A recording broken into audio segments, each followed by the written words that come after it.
Have you ever pondered how global warming might be affecting the perennial ice of our planet? When we think of global warming, our minds often dart towards rising sea levels, extreme weather events, or perhaps the plight of polar bears stranded on dwindling ice caps. But nestled within these broad strokes of climate change lies a more subtle yet equally critical issue: the melting of perennial ice. Perennial ice, or year-round ice, plays a vital role in regulating the Earth's climate. Acting as the world's air conditioner, it reflects sunlight back into space, helping to cool our planet. It's a delicate, self-sustaining system where the ice reflects sunlight, thus preserving its own existence. But what happens when this system is disrupted? Enter global warming, a term we've all heard but may not fully understand. Simply put, it's the long-term rise in the average temperature of the Earth's climate system. It's primarily caused by human activities like burning fossil fuels, which pump vast amounts of carbon dioxide into the atmosphere. This carbon dioxide acts like a blanket, trapping heat within the Earth's atmosphere instead of allowing it to escape into space. This is known as the greenhouse effect. It's a natural process that has been occurring for billions of years, enabling life on Earth. But human activities have tipped the scales, causing too much heat to be trapped, leading to global warming. So how does this tie back to our melting question?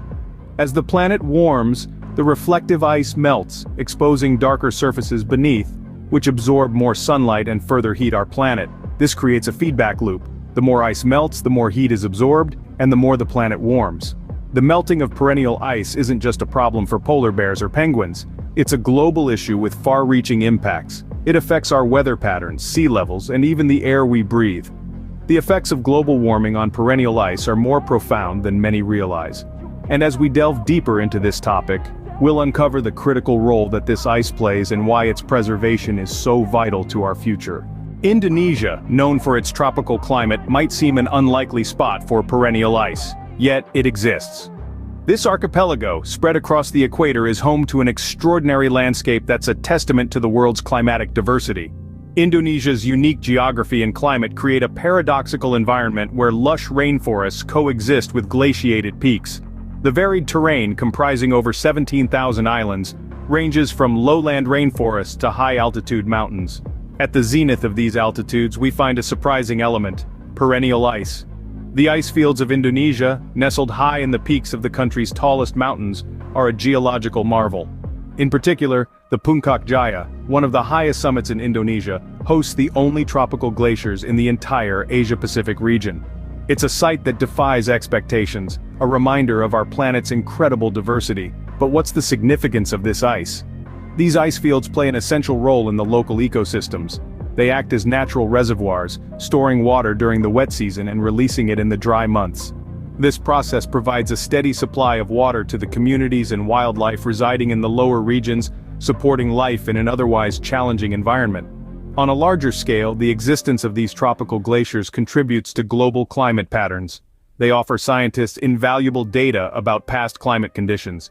By analyzing ice cores, researchers can track changes in temperature and atmospheric composition over centuries, aiding in the understanding and prediction of global climatic trends. These icy spectacles, however, are more than just scientific curiosities. They're a source of cultural pride and inspiration, featuring in local folklore and traditions. They're living reminders of the power and whimsy of Mother Nature, standing resolute against the odds in a tropical paradise.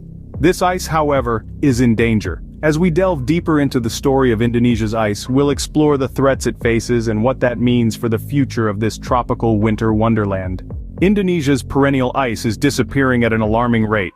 Let's dive into the reasons why. The tropical climate of Indonesia and its position on the equator make it an unusual host for perennial ice. Yet the high altitudes of the Puncak Jaya glaciers have allowed ice to persist here for thousands of years. However, this ice is now rapidly vanishing, a victim of the global warming crisis. The precise rate of this loss is hard to establish, but estimates suggest that at the current pace, Indonesia could lose its perennial ice within the next 2 decades. This rapid ice melt is driven by a combination of factors, chief among them being the increase in global average temperatures. Additionally, changes in precipitation patterns and increased cloud cover, which trap heat and further warm the region, are exacerbating the situation. The loss of this ice has profound implications. Locally, it disrupts ecosystems that have evolved in tandem with these unique icy landscapes. Species that rely on the ice for habitat or water resources are threatened with extinction, leading to a loss of biodiversity. Globally, the melting of Indonesia's ice contributes to rising sea levels. While the volume of water is relatively small compared to larger ice masses like Greenland or Antarctica, every bit counts. Rising sea levels pose a significant threat to coastal communities worldwide, potentially displacing millions of people. Furthermore, the loss of this ice disrupts weather patterns, which can lead to more extreme weather events. This not only impacts wildlife but also human communities, who depend on predictable weather for agriculture and other livelihoods. The consequences of this loss are far-reaching and potentially catastrophic.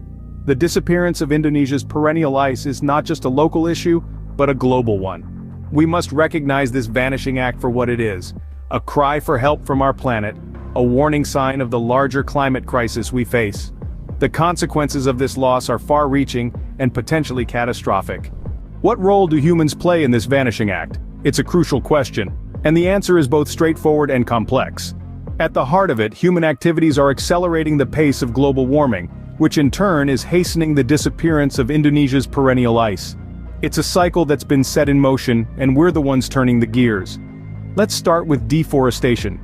Indonesia is home to the third largest area of tropical rainforest in the world. These forests play a critical role in regulating the planet's climate, acting like a sponge to absorb carbon dioxide. But as we continue to cut down these forests at an alarming rate, we're not only losing this natural defense against climate change, but we're also releasing the stored carbon back into the atmosphere. Then there's industrialization.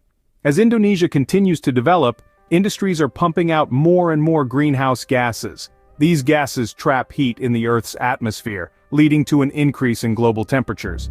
It's like a blanket that's getting thicker and thicker, and the ice simply can't withstand the heat. Pollution is another significant contributor. From the exhaust of cars to the smoke from factories, we're filling our atmosphere with harmful pollutants. These pollutants form a layer in the atmosphere that traps heat, further exacerbating the warming effect. But it's not just about what we're putting into the atmosphere, it's also about what we're taking away. By draining peatlands for agriculture, we're removing a crucial carbon sink and releasing large amounts of carbon dioxide. The truth is, our actions are driving this change. We're the ones cutting down the forests, driving the cars, running the factories. We're the ones causing the ice to melt. It's easy to look at the disappearing ice and see it as a distant problem, something out of our control. But when we take a closer look, it becomes clear that we are an integral part of this story. Our actions are a significant part of the problem. Knowing the problem is the first step, but what can you do about it? You might be wondering how one person can make a difference in the grand scheme of global warming. Well, your actions are more powerful than you think. Let's start with sustainable living. This is not just about using less plastic or turning off the lights when you leave a room, although these are important steps. Sustainable living is about making conscious, informed choices every day. It's about reducing your carbon footprint, conserving resources, and making choices that are better for the environment. This could mean choosing to walk or bike instead of driving, eating locally sourced food, or even investing in renewable energy for your home. But sustainable living is just the beginning. It's also crucial to support green initiatives. This could be as simple as donating to environmental causes or volunteering your time to help clean up local parks. Or it could mean supporting businesses that prioritize sustainability. When you spend your money on products and services that are eco-friendly, you're voting with your wallet and encouraging more companies to adopt green practices. And then there's advocacy. This is about using your voice to influence change. It might mean writing to your elected officials to advocate for climate-friendly policies. Or it could involve spreading awareness about the issues facing Indonesia's ice among your friends, family, and social media followers. Remember, every action counts. Each time you choose to live more sustainably, support a green initiative, or advocate for climate-friendly policies, you're making a difference. You're contributing to the solution rather than the problem. And let's not forget the power of collective action. When we all work together, we can create significant change. Imagine if everyone started living more sustainably, supporting green initiatives, and advocating for better policies. The impact would be monumental. So, what can you do about global warming? A lot, as it turns out. Your actions matter. Make a stand for our planet, for Indonesia's ice, and for the future of our global climate.